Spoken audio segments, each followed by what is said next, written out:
Hello, everyone. I actually recognize many of the names, both of students and faculty. Hi, Teresa. Nice to see your face. Maria is going to be joining us. She's just finished another meeting, and she's doing the portion clearly on GIS and Riskscapes. But I will go ahead and get this started, and then she'll join us here in just a couple of minutes, so we won't lose any time. Let me go ahead and go forward a little bit. And I'm going to reduce you so I can see all, sorry about that. So real quickly, I want to make sure, this is a picture of the Verrazano Bridge and part of the Superstorm Sandy coming across the area there where if you're driving up from Coney Island, that's where you go by. So this is one of the things that obviously we think of most when we think of the questions of climate change. We think of how we need to address the rising sea levels and increased storm intensity and mitigation of storm surges. We think of all of the questions around heat islands. We think of all of the other kinds of concerns that we rightly should.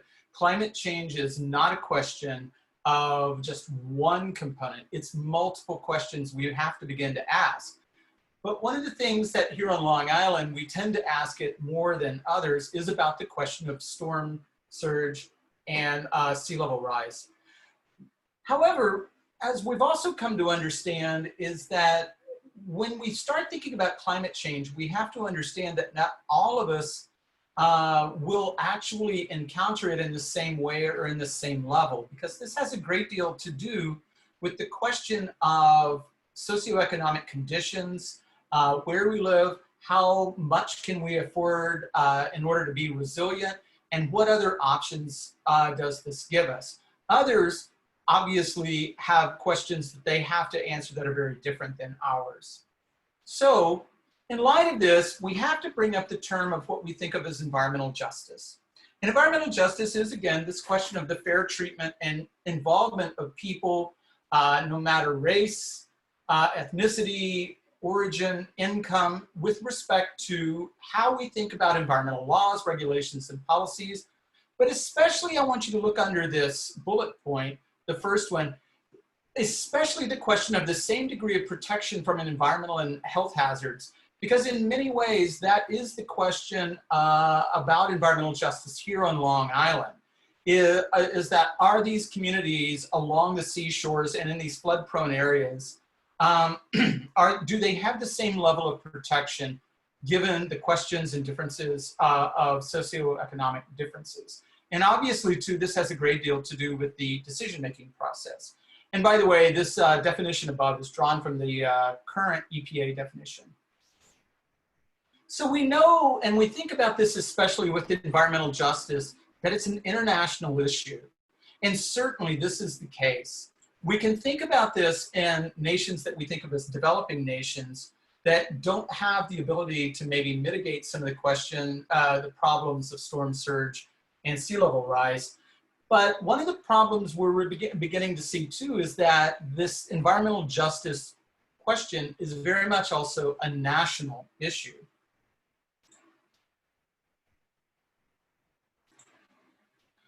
So in a developed nation, how do we begin to think and to ask carefully, who are those at risk?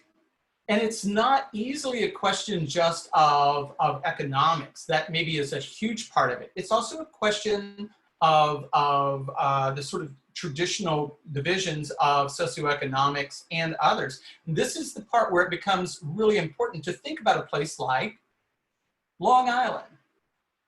Long Island, again, has almost 8 million people on it. It is obviously the most densely populated island of the lower 48, but obviously any place within the United States.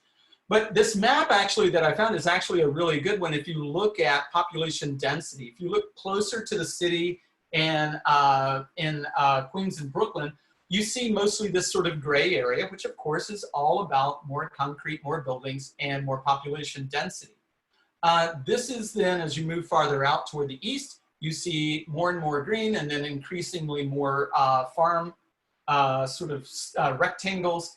And this is the kind of thing that we begin to think about as Long Island is this really fascinating place to where there's some of the wealthiest communities, especially if you're out here in the Hamptons and Fire Island, and maybe even up on the North Shore. I know when I lived up in Nissaquag, when I was renting a house, I was shocked by the home values and the taxes in that area.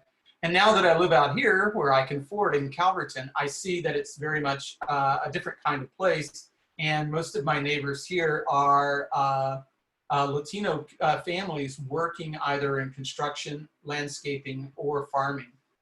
So this is a really interesting place to begin to think about these questions of justice in a highly developed nation like the United States, in a place that has such disparity in these questions of economics.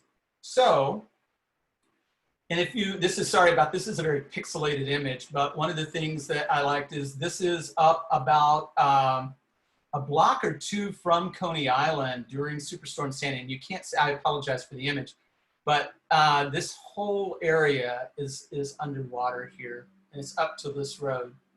So in many ways, this is the reason Long Island is ground zero in some for developed nations to ask the question of who will deal with the impacts of climate change and in what ways. This is why after the legacy of Superstorm Sandy, it's a spot-on example of who was affected in what ways, who had access to insurance, who had access to FEMA funds, and who is returned in what places. Because one of the things that we're now looking at is many of those places were that were lower income are now being replaced by higher income communities. So I wanted to segue from that to sort of talk about SoMAS generally. Is that, you know, we've done a series of talks, and I know there's at least Chris Gobler is giving another one and maybe one more, I'm not sure. But one of the things that I've been thinking about, and actually we have a group of people led by Kate Albrecht right now talking about this question of climate change in society. And it's really struck me that in many ways, this is the kind of topic that spans our entire school. And if you look at the majors I have listed, the only one I pulled out was sort of marine vertebrate, but I certainly could have left it in there. But you can see how each of these is focused on differing kinds of perspectives of this broader question. Whether it's more in ocean, atmospheric and oceanic sciences, marine sciences, or even coastal environmental studies, all bachelors of sciences, they're focused on this question of understanding the science of climate change in order to better understand mitigation, modeling, and the future.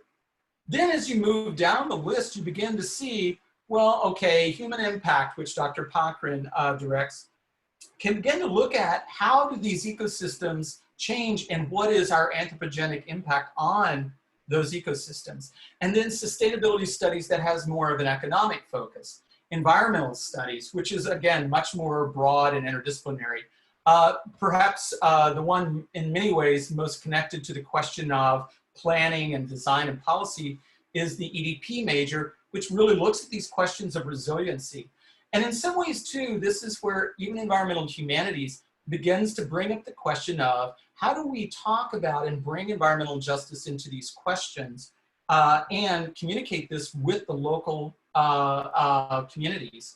And so in some ways, this is that part where you can see our majors within marine and atmospheric sciences can connect on certain issues that have this sort of broad appeal and connection to tackling a huge question, and we can begin to tackle it from our multiple perspectives and disciplines.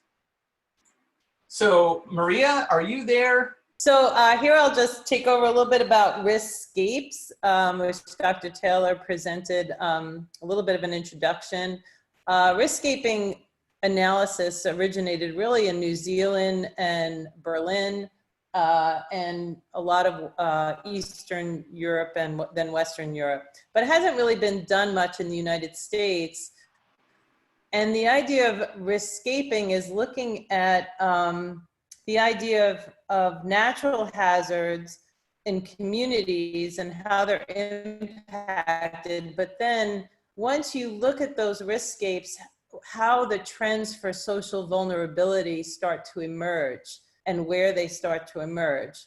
So the part that I'll be talking about is spatial analysis for evaluating those natural hazards and then looking at social vulnerability. And I like this picture because of course it shows the flooding, but storms hit poorer people harder from Superstorm Sandy to Hurricane Maria. And this is showing Breezy Point. And I think even, the trends that we're seeing just with COVID is that, you've got some socioeconomically challenged groups and ethnic groups that are being affected more so than other groups. So we can hit to the next slide, Dr. Taylor. So riskscapes are related to events and then to the landscape around that and the communities that live in those landscapes. So just to jog your memories for Superstorm Sandy, so October 22nd through the 29th in 2012, it took this journey till it reached us. And even though it was not a Category 1 hurricane when it hit, it was a superstorm, it had impacts that were probably far greater than the impacts that we saw from Hurricane Gloria back in '85. We can go to the next slide. And so here's an example from Smith Point County Park. So if you're in Suffolk County, many people go here on the South Shore. Pre-Superstorm Sandy, you can look at the beach face and pretty well intact. This was taken in May of 2012. And the same aerial shot post Superstorm Sandy, if you forward to the, there we go. You can see that there was incredible erosion to the beach face. And although there is not a community, this is in Shirley, there's not a community directly behind, there's these expansive parking lots. At some point, those storm surges will start to fall over, especially on the South Shore, to hit the communities that are adjacent to these low-lying areas. So our event is Superstorm Sandy that we're looking at. Move forward.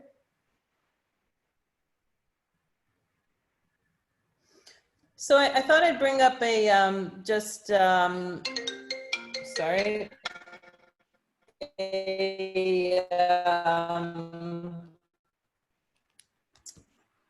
Image or a layout here created in ArcGIS Pro, but this was created by, and he was looking at imagery flown by drones since 2012, and also then started flying his own drone and extracting the imagery and doing some of the analysis. And so this one just shows you where pre-Superstorm Sandy, where that beach face was in May of 2012. Then post-Superstorm Sandy, he looked at where the beach face was and the erosional issues. And then for about 4 times a year, so seasonally, he was taking drone shots, and he was trying to determine where the most stable part of the beach is, since we have seasonal changes throughout the year. And so that's what's presented in the black part. So for those students who are coming in as incoming freshmen or have just finished high school, we do a lot of the spatial analysis for the undergrad students and graduate students, but if high school students can do it, anybody can do it. And pretty nicely done by this person who did this one. This was Colin Caraher. So we can move to the next one. Next slide, please. I moved it. Oh, okay. So once we start to look at the event and we look at the impacts of the event and that impact on the landscape, social vulnerability index is created by Center for Disease Control. And there's 14 different parameters that are looked at, or variables that are put into 4 different categories. So we look at socioeconomic status, look at household composition and disability, minority status and language, and then housing and transportation. And these are all derived, or these variables are all derived from census data at the tract level. So a tract is much smaller than a county, but larger than a zip code, for those of you who are not familiar with that scale. And it's a nice scale to be able to do an analysis to see which communities will be most vulnerable for these 14 parameters. So we can move on to the next one. And so here's a storm surge hazard for Long Island. And this is for hurricane categories 1 through 4. Hopefully we'll never get to a point on Long Island where we could see a 5, but who knows. So the hardest hit areas I just circled in pink. Those were the hardest hit areas from Superstorm Sandy. And I'm going to focus on an area in Babylon and in Islip. So we can go to the next one. And so this is the social vulnerability indice maps from 2010, so pre-Superstorm Sandy. And you see socioeconomic status, household composition, race, ethnicity, and language, and then housing and transportation. And that little pink circle represents the area where Copiague and Lindenhurst are. And they were hit very, very hard on the South Shore. There were 39 homes that were bought out by New York State. And yesterday, with the tropical storm that hit, Lindenhurst actually experienced the worst flooding again. What's interesting about this area, though, is that New York State wanted to get the properties on the tax roll again. So they offered up the properties to neighbors to purchase, but not to build a structure. And so neighbors had the first opportunity to purchase those properties. Otherwise, they went ridiculously cheap for anywhere between $150,000 and $200,000. So to be able to purchase a home on the South Shore on the water, that property now became available to people who perhaps in the past would not have been able to afford a home in that area, which would typically go for $500,000 to $750,000. So an interesting change that came through after Superstorm Sandy. If we look at the 2008 Social Vulnerability Index on the next slide, we see that it actually was reduced or it has lower vulnerability post Superstorm Sandy. So when we think about social justice issues, we're always thinking about it in some negative sense, but here actually it's more positive because of the approaches that were taken at managing the landscape and the policy that followed Superstorm Sandy. Unfortunately for the town of Islip, which is just to the east, their vulnerability index increased. So they became more vulnerable after Superstorm Sandy. And that's highly likely because Fire Island National Seashore and all of those coastal communities that are on the barrier island there were really hard hit. So where one town just adjacent actually, due to their policy, became less vulnerable socially, the town just to the east increased. So these are the types of trends that we want to try and look at. And students are the ones that are actually working on these maps with Dr. Taylor and myself. Next. And so what's next? So we want to look at the 4 counties. So Suffolk and Nassau, and then Queens and Kings, which is actually Brooklyn. And we want to start to look at the social indices and coastal landscape features for each of those counties and continue this analysis. So we'll move forward to the next slide. So we had some preliminary work done by Robert Schmidt. He just recently graduated, and he was starting to look at continued decreased permeability and looking at some slosh zones for category 1s and category 3s to look at storm surge related to hurricanes, and then looking at the landscape itself, so the land cover or land use. And this is actually more land cover than land use. Move to the next one. Another example here is an example of a slosh model for the western portion of Long Island, and we'll continue taking LiDAR data and doing digital elevation mapping and doing some slosh modeling for the eastern section, and USGS and NOAA do this all the time. So there's specific models that we use. Next. This is one that he also did for category 1s and category 3s for surge risk and its effects. So starting to look at those communities and then looking at whether there was a change for year-round residencies pre and post Superstorm Sandy, and what the demographics look like in those areas over time and how they've changed.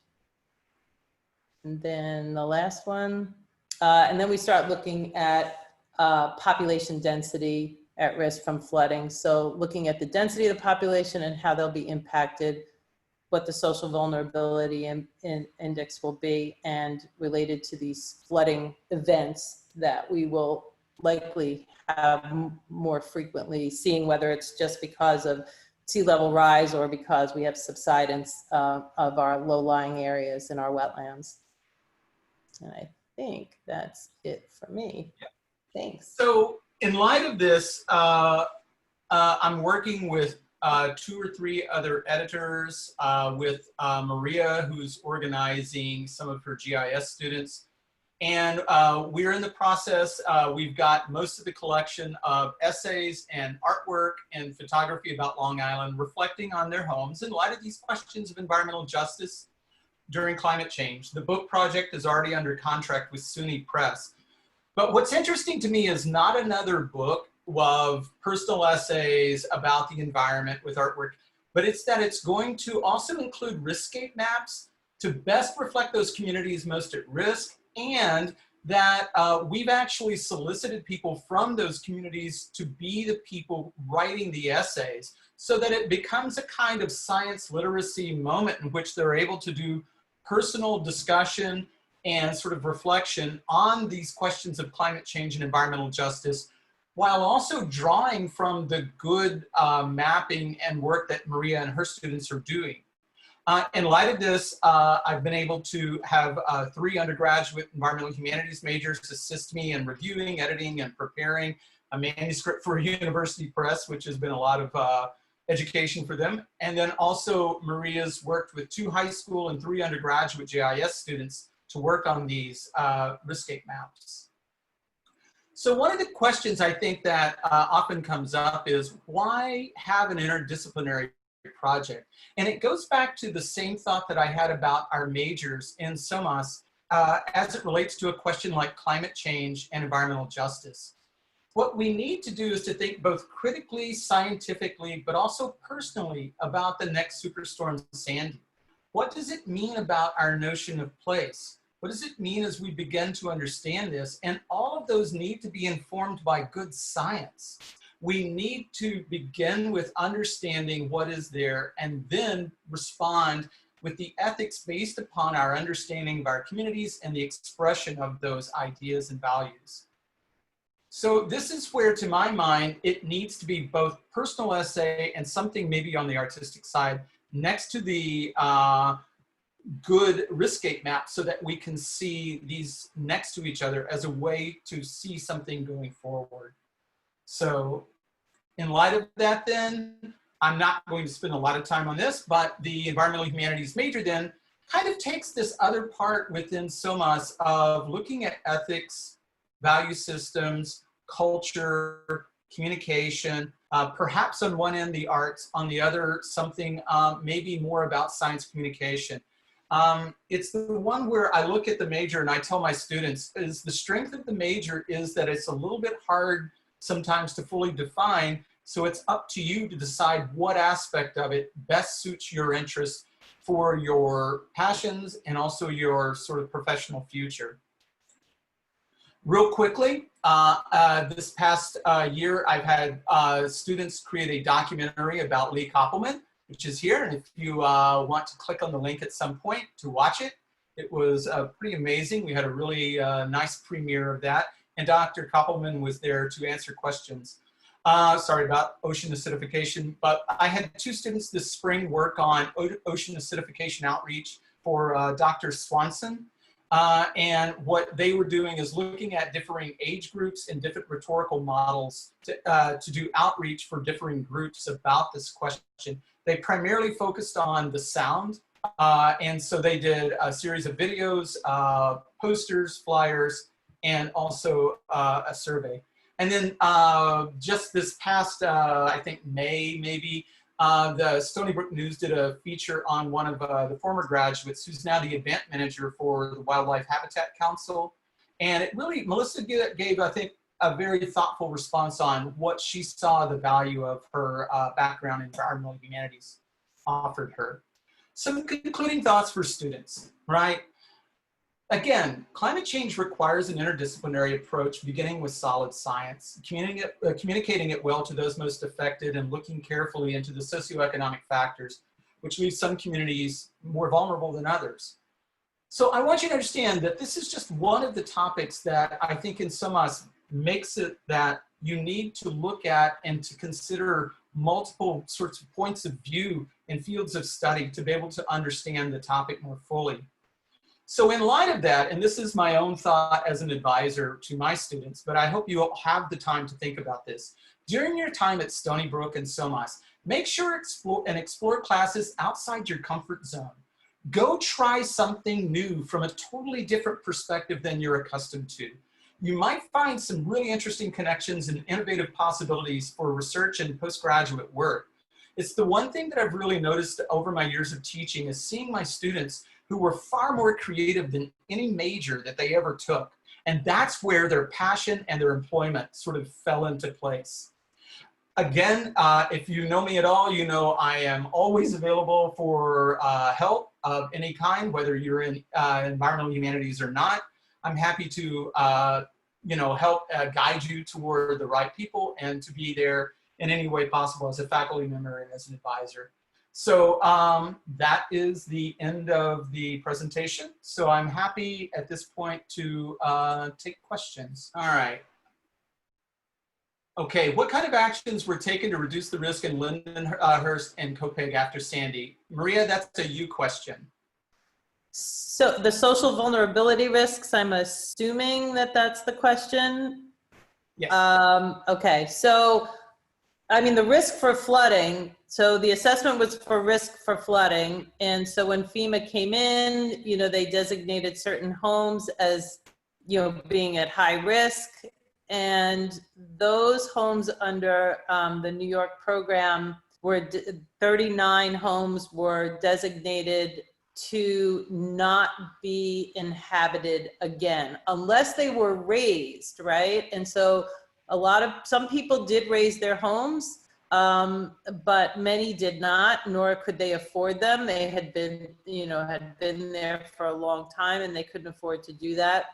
So there was the fair share kind of buyout where the state bought the homeowners out, and then that's where those properties were offered to the neighbors to the east and the west first. And then if there was a neighbor that backed up to the yard, they offered the property to somebody there. And it would be so that there were no structures built on that property. It would enlarge their area for their property values, but they were not to be built on again.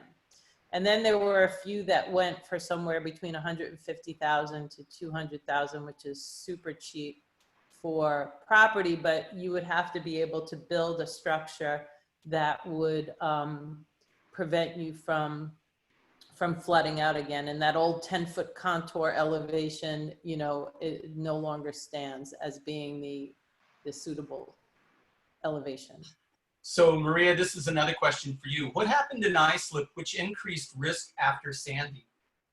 So again, well, I know just from, I had lived in Sayville at the time, that was a total disaster area, it's very low lying, but the majority of that risk increase, the social vulnerability risk increase, came from the devastation from the Fire Island communities, from the Barrier Beach, that's still town of Islip.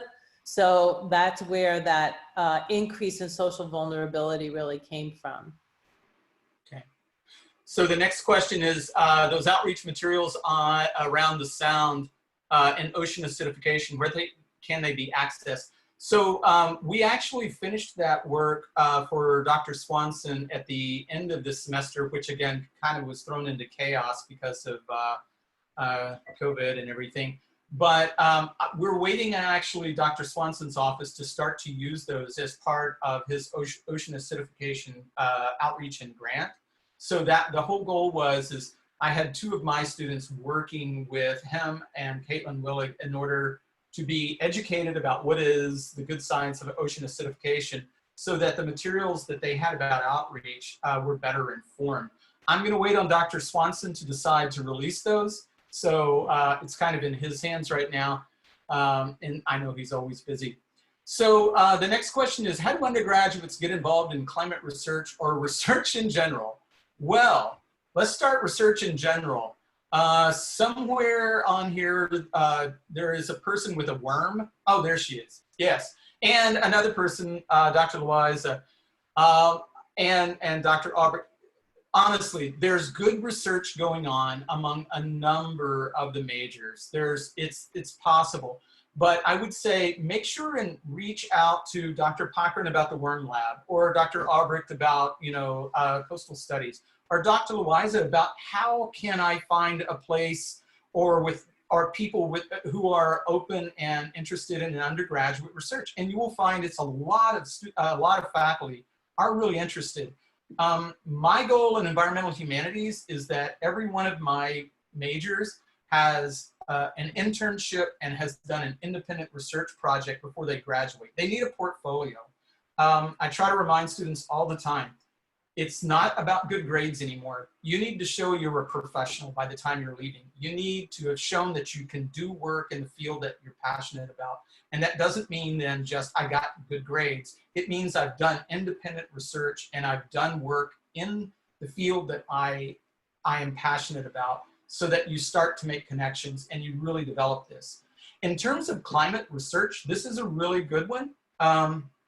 Dr. Robert's leading a group right now about this question about climate change and society that we hope to sort of initiate in the first year for SoMAS students that will, I think, help students to find the faculty who would be best suited to work with and in their interest in that research. And this is the one where I'm a little anxious to tell you how to do it, but it's the one where it's clearly a part of our mission as faculty to reach those students to say, here's the way you can begin to imagine what this is. I know in my field, it would be more about communication and outreach, and Dr. Albrecht's or in Dr. Louisa's, it would be very different.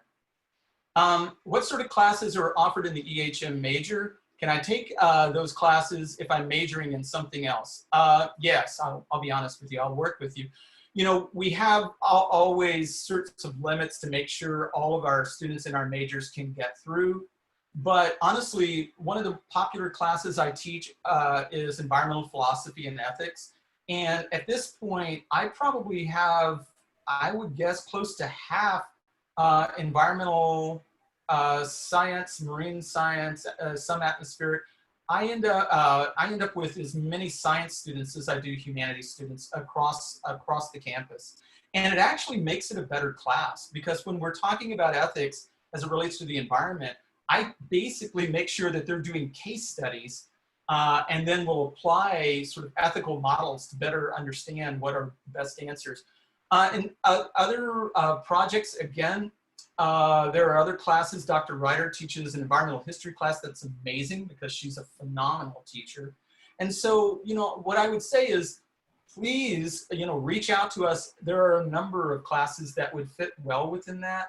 There's an environmental media class that I also think is incredibly good. So last, are there students involved in activism? Yes. So this is an interesting line for students. Sometimes as faculty, we, I think, skirt a really interesting line that we are researchers first. We have to think about our research and we have to think about our lives in light of we are presenting information and we're not trying to sway students toward a particular kind of goal or activist kind of agenda. And I think that's really important for me especially in environmental ethics, I don't want to sway students to have a particular opinion on an ethical thought. I want them to develop that with reasonable thinking. However, it's not surprising too, you would find in SoMAS that most of us have a certain environmental bent, right? I know, you know, Maria and I have stacks of recycled everything in the back that we're always worrying about which way we'll go that way. And she brings the glass back from my house out here in Calverton to Dix Hills because they recycle glass there and they don't out here. In light of that, what I would say, if I were a student at Stony Brook, I would want to get involved in one of the student groups. So Dr. Loiza leads the environmental club. Dr. Breck leads the Marine Club. I think Dr. Colley, does Brian lead the Atmospheric Club? I don't know if he's the faculty leader. Okay, good. And then I'm the faculty director for the Sierra Club. There are a lot of options to be actively involved as a student in these questions. And to be honest, too, there's a lot of possibilities for internships to do more activist work. Don't think of it as just joining the group. Join the group, make a community, find friends, and then go out and also make it a professional kind of discussion and thought, right? Make that action to actually make that something that you can put on your resume in another year or two. That's really important. And I actually have a student working with the Climate Student Network. I have another student working right now with the Wildlife Habitat Council. And so even in these times of COVID, there's still possibilities for internships. It's harder, but this is something we're working on. Next year, by the spring, if it all works out, there will be a SoMAS environmental internship volunteer event in which we will have lots of different groups there. And one hopes almost every SoMAS undergraduate in order to find volunteer opportunities and internship possibilities. So let's all hope for a vaccine that makes sense by then. Any other last questions? Okay, thank you all so much for coming out. I really appreciate it. Please stay safe, stay well, and you know, just, it's one of those, enjoy your summer and get ready. It'll be a really fun semester coming up. So take care, bye.